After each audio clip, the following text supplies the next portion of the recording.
Bom dia, pessoal. Mais uma vez aqui do Evangelho Vive. Sejam bem-vindos ao nosso canal. Eu sou o Roberto e vamos ao segundo passo, né? A segunda parte do tema: quando virá a grande tribulação? Bom, eu tenho para dizer para vocês uma coisa assim que pode deixar vocês um pouco meio assustados. Mas vamos falar sobre isso, sobre esse tema com toda a tranquilidade e segurança que a gente tem na palavra, ok? O que nós temos que perceber é a diferença entre princípio das dores e grande tribulação. O princípio das dores está relatado tanto no Evangelho de Mateus, quanto no Evangelho de Marcos, quanto no Evangelho de Lucas. Eles são perfeitamente, vamos dizer assim, relacionados, bem relacionados, estão numa ordem assim de fatos, de acontecimentos bem simétricos, vamos dizer assim. Eles estão lado a lado, tanto Mateus quanto Marcos quanto Lucas, eles são unânimes em dizer que o princípio das dores são fatos que ainda não ocorreram, da magnitude, da forma, do jeito como o Senhor Jesus Cristo faz a menção desses eventos, os grandes terremotos, né? O período de fome, de pestes. Isso ainda não veio, não ocorreu ainda, ok? E todos eles também fazem a diferença entre esse período chamado princípio das dores com um período que começa a narrar o que seria a grande tribulação. E o detalhe muito importante é que, diferentemente de Mateus e Marcos, somente Lucas faz alusão, faz vistas ao sítio de Jerusalém. Somente ele faz essa menção de Jerusalém ser sitiada, ok?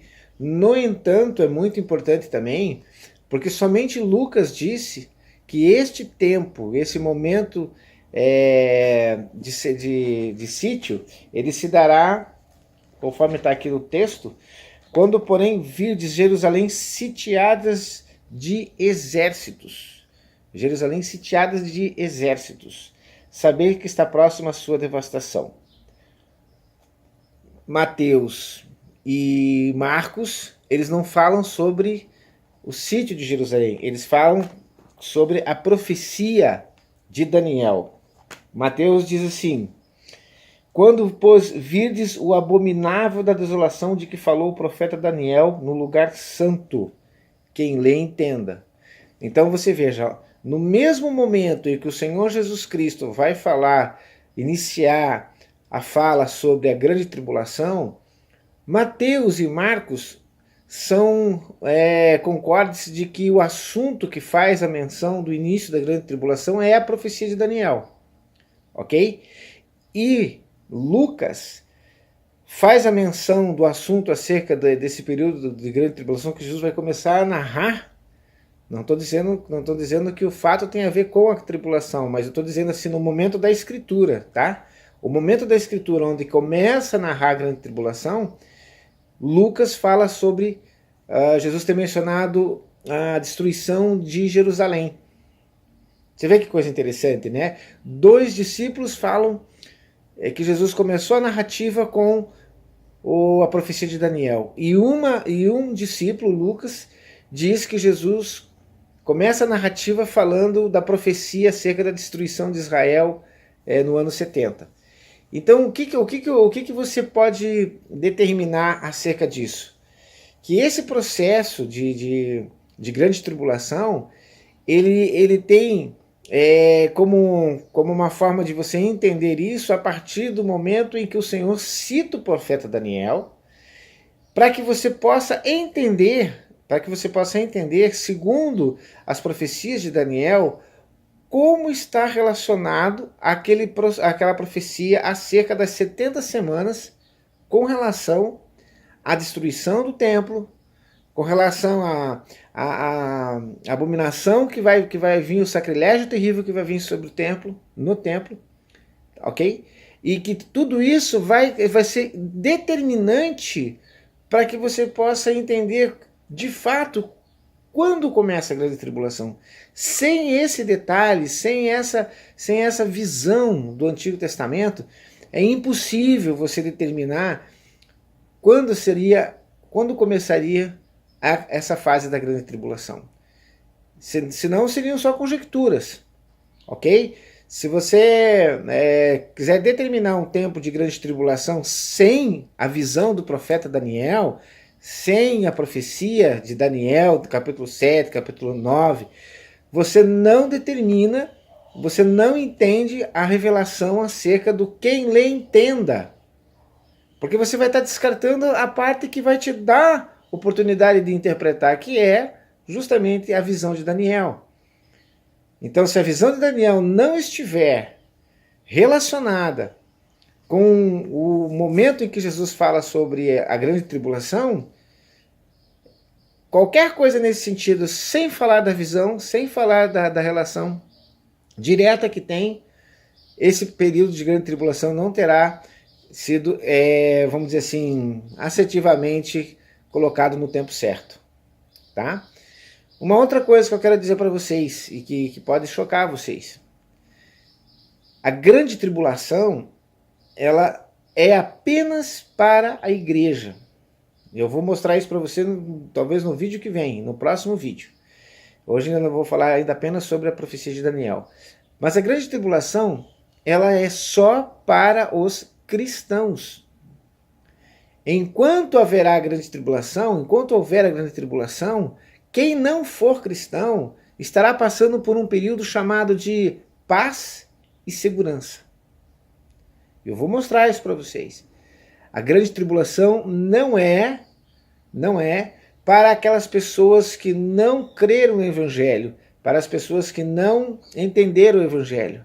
A perseguição, né? Muitas pessoas sendo presas, mortas. Isso daí é um processo de perseguição à igreja. Então a grande tribulação é para a igreja, não é para o povo que não é igreja. Tá? Isso nós vamos ver também aqui no decorrer do estudo. Mas eu vou mudar a forma de fazer o estudo, nós vamos agora para outro tipo de plataforma. Eu não vou usar aqui o celular, eu vou usar o notebook, e aí lá nós vamos fazer um estudo mais completo. Vamos aos estudos. Só para lembrar vocês, conforme eu havia dito, Lucas ele é o único que fala sobre o cerco, né, de Jerusalém. Está aí no verso 20. Mas quando viu Jerusalém cercada de exércitos, sabei então que é chegada a sua desolação. Tá? Já Mateus, ele diz: quando, pois, virdes que a abominação da desolação de que falou o profeta Daniel está no lugar santo, quem lê entenda. Tá? E daí começa a discorrer igualmente. Lucas também faz o discurso. E Marcos da mesma forma. Ora, quando vós virdes a abominação do assolamento que foi predita por Daniel, o profeta, estar onde não deve estar, quem lê entenda. Os que estiverem na Judéia fujam para os montes. O que é importante saber aqui? O importante saber aqui é que isso aqui pode nos dizer que são dois processos ou dois períodos distintos. Tá? Um pode ser de Lucas, de fato se relacionando com o do ano 70, como ocorreu, e aí avisando, né, os discípulos que haviam ficado em Jerusalém, conforme nós vimos lá no capítulo 8 de Atos, os discípulos que permaneceram, né, os apóstolos, somente os apóstolos permaneceram em Jerusalém. Então foi dada a esses apóstolos essa profecia de que eles deveriam sair dali, sair de Jerusalém, porque eles não sobreviveriam àquela situação.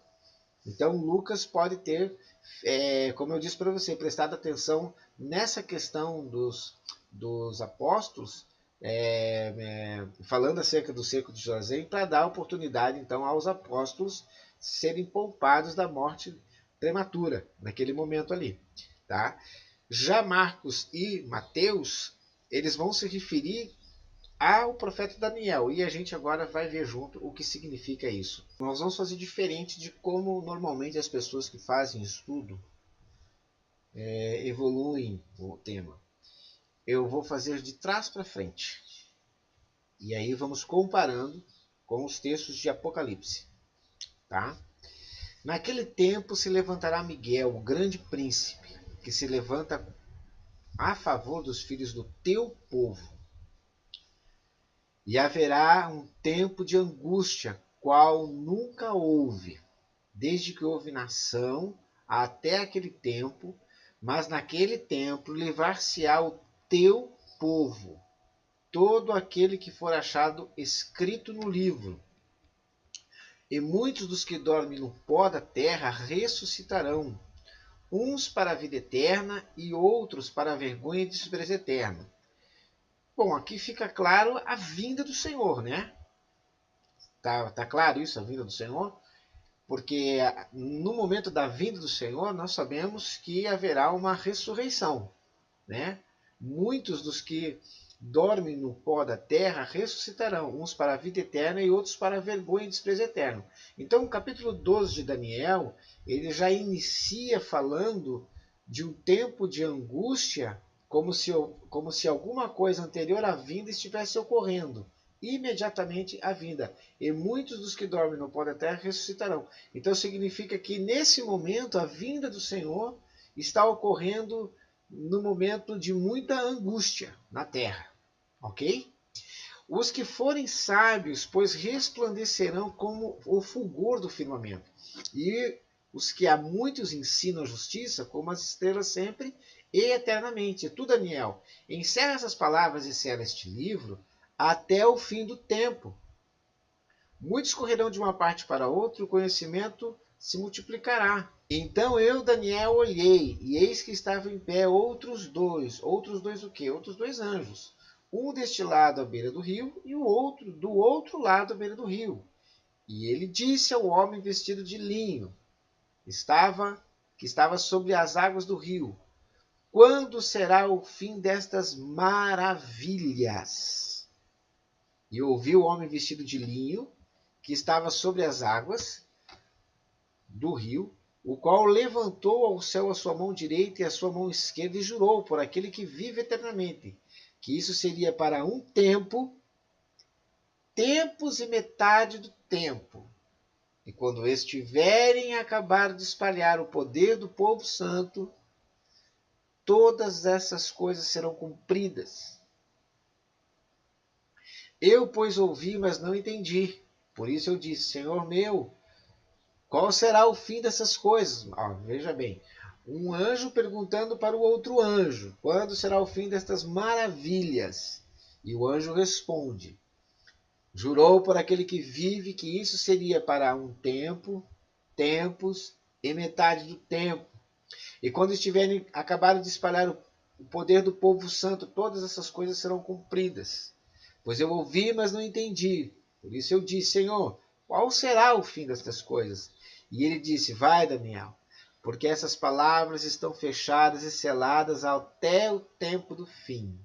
Então, o que nós podemos perceber aqui é que está direcionado com a vinda do Senhor, tempo do fim. Tá? A vinda do Senhor, a ressurreição dos mortos, há alguns que serão para a vida eterna, outros que serão para a vergonha eterna. Tá? Então, o capítulo 12 de Daniel fala da vinda. Muitos serão purificados e embranquecidos e aprovados, mas os ímpios procederão impiamente, e nenhum dos ímpios entenderá, mas os sábios entenderão. E desde o tempo em que o sacrifício contínuo for tirado, agora presta atenção, e desde o tempo em que o sacrifício contínuo for tirado e posta a abominação desoladora, haverá 1290 dias. Bem-aventurado o que espera e chega até 1335 dias. Tu, porém, vai até o fim, porque descansarás e te levantarás na tua herança no fim dos dias. O Senhor prometendo aqui, isso lá em Daniel, não seria agora para o tempo de Daniel. Daniel também seria levantado junto com todos os que serão ressuscitados na vinda do Senhor.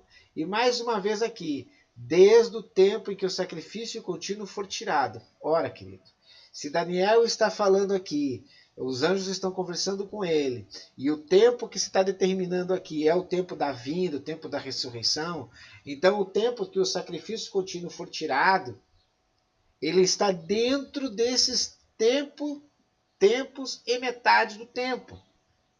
Por que ele está dentro exatamente desse processo? Olha o que diz em Daniel 7. Tá? Se você for olhar aqui Daniel 7, nós vamos ver aqui aonde que nós queremos ver esse tempo, tempos e metade de um tempo. Disse assim, o quarto animal será o quarto reino na terra, o qual será diferente de todos os reinos, e devorará toda a terra, e pisará aos pés e farás em pedaço. E quanto aos 10 chifres, daquele mesmo reino se levantarão 10 reis, e depois dele se levantará outro, o qual será diferente dos primeiros, e abaterá a 3 reis, e proferirá palavras contra o Altíssimo, e destruirá os santos do Altíssimo, e cuidará em mudar os tempos e a lei, e eles serão entregues na sua mão, por um tempo, tempos e metade de um tempo. Mas o juízo será estabelecido, e eles tirarão o seu domínio para o destruir e para o desfazer até o fim. Então, mais uma vez, linkando capítulo 12, agora o capítulo 7. Tempos, tempos e metade de um tempo. Ok? Se você for ver isso daqui, você vai achar isso aqui lá no capítulo 11 de Apocalipse. Lá no capítulo, haverá esta perseguição. Irão matar, né? Proferirá palavras contra o Altíssimo, destruirá os santos do Altíssimo. Tá? Isso aqui é muito próximo, quase que juntando com a vinda do Senhor. Tá? Então esse tempo de grande angústia, né, o tempo de grande tribulação, ele ainda não veio sobre a terra, porque se ele tivesse vindo, já o Senhor teria vindo. Certo? Concorda comigo? E o reino, o domínio e a majestade, e o reino, e o domínio, e a majestade dos reinos debaixo de todo o céu serão dados ao povo do Santo Altíssimo, e o seu reino será um reino eterno, e todos os domínios servirão e lhe obedecerão. Agora vamos a Apocalipse e presta atenção aqui. E foi-me dado uma cana semelhante a uma vara, e chegou o anjo e disse, levanta-te, mede o templo e o altar e os que nele adoram. Deixa o átrio que está de fora do templo, não o meces, porque foi dado às nações. E pisarão a cidade santa por 42 meses. Darei poder às minhas 2 testemunhas e profetizarão por 1260 dias. Vai vendo esses processos, esses períodos, tá? Vai analisando aí você. Essas são 2 oliveiras, os 2 catiçais que estão diante do Deus da terra. E se alguém lhes quiser fazer mal, fogo sairá da sua boca e devorará os seus inimigos. Se alguém lhe quiser fazer mal, importa que assim seja morto. Esses têm poder para fechar o céu, para que não chova nos dias da sua profecia. Têm poder sobre as águas para convertê-la em sangue e para ferir a terra com toda sorte de pragas, quantas vezes quiserem. E quando acabarem o seu testemunho, a besta que sobe do abismo lhes fará guerra. Aqui vale a pena nós fazermos um parênteses para mostrar a vocês que o capítulo 17 de Apocalipse, ele é um resumão dos capítulos anteriores, principalmente do capítulo 11. Presta atenção. A besta que viste foi, e já não é, e há de subir do abismo, a mesma que está sendo citada no capítulo 11. E irá à perdição. Os que habitam na terra, cujos nomes não estão escritos no livro da vida desde a fundação do mundo, se admirarão vendo a besta que era e já não é, e ainda que é. Aqui o sentido que tem sabedoria. As 7 cabeças são 7 montes sobre os quais a mulher está assentada. E também são 7 reis. 5 já caíram. Então, João faz menção dos 5 reinos anteriores que já não existem mais. Ele fala que um existe. Qual que existe no tempo de João? O Império Romano. Outro ainda não é vindo. E quando vier, convém que dure um pouco de tempo. E a besta que era e já não é, ela também é o 8º e é dos 7. Opa! Então, só pode estar entre os 5 que já caíram. A besta que era, já não é, ela é também o 8º e é dos 7. E vai à perdição. Os 10 chifres que viste são 10 reis, que ainda não receberam o reino, mas receberão poder como reis por 1 hora, juntamente com a besta. Isso está lá em Daniel 7. Os 10 chifres, os 10 reis. E que vai ser por tempos, tempo e metade de um tempo. E as vencerá e as matará. Jazerão os seus corpos mortos na praça da grande cidade, que espiritualmente se chama Sodoma e Egito, onde o nosso Senhor também foi crucificado. Está falando de quê? De Jerusalém. Está falando de uma guerra.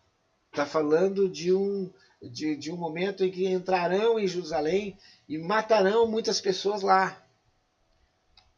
E homens de vários povos, tribos, línguas, nações verão seus corpos mortos por 3 dias e meio. E não permitirão que os seus corpos sejam postos em sepulcros. E os que habitam na terra se regozijarão sobre eles e se alegrarão e mandarão presentes uns aos outros, porquanto esses 2 profetas tinham atormentado os que habitam sobre a terra. E depois daqueles 3 dias e meio, o Espírito de vida vindo de Deus entrou neles e puseram sobre seus pés, e caiu grande temor sobre os que os viram. E ouviram uma grande voz do céu que lhes dizia: subi para aqui. E subiram, e o céu em uma nuvem, os seus inimigos os viram. E naquela mesma hora houve um grande terremoto. Caiu a 10ª parte da cidade, e no terremoto foram mortos 7.000 homens. E os demais ficaram muito atemorizados e deram glória a Deus. É passado o 2º ai, eis que o 3º ai cedo virá. Agora abre, o 7º anjo vai tocar a sua 7ª trombeta. E o 7º anjo tocou a sua trombeta. Houve no céu grandes vozes diziam: os reinos do mundo vieram a ser do nosso Senhor e do seu Cristo, e ele reinará para sempre. Ora, a gente não viu isso? E proferirá palavras contra o Altíssimo, destruirá os santos do Altíssimo, e cuidará em mudar os tempos e a lei, e eles serão entregues na sua mão por um tempo, tempos e metade de um tempo. Esse tempo, tempos e metade de um tempo, não tem relação com 3 dias e meio? Se for colocar aqui, tempo, 1 ano, tempos, 2 anos, metade de um tempo, metade de um ano, ou 1 dia, 2 dias, metade de um dia. Você está vendo a relação? Ou não está entendendo a relação? E o reino, o domínio e a majestade dos reinos debaixo de todo o céu serão dados ao povo do Altíssimo, e seu reino será um reino eterno, e todos os domínios o servirão e lhe obedecerão. Qual que é a semelhança com o texto de Apocalipse 11? Os reinos do mundo vieram a ser do nosso Senhor e do seu Cristo, e ele reinará para todo sempre. Né? Aqui está escrito: graças te damos, Senhor Todo-Poderoso, que eras e que há de vir, que tomaste o teu grande poder e reinaste. E iraram-se as nações e veio a tua ira, e o tempo dos mortos para que sejam julgados, e o tempo de dares galardão aos profetas, teus servos, e aos santos e aos que temem o teu nome, a pequenos e grandes, e o tempo de destruir os que destroem a terra. Abriu-se no céu o templo de Deus, e a arca da sua aliança foi vista no seu templo. Houve relâmpago, vozes, trovões e terremotos, e grande saraiva. Vocês estão percebendo a ligação que tem entre a vinda do Senhor com o profeta Daniel? Mas não é só isso. Vamos agora entender como essa última semana de Daniel, ela não aconteceu ainda.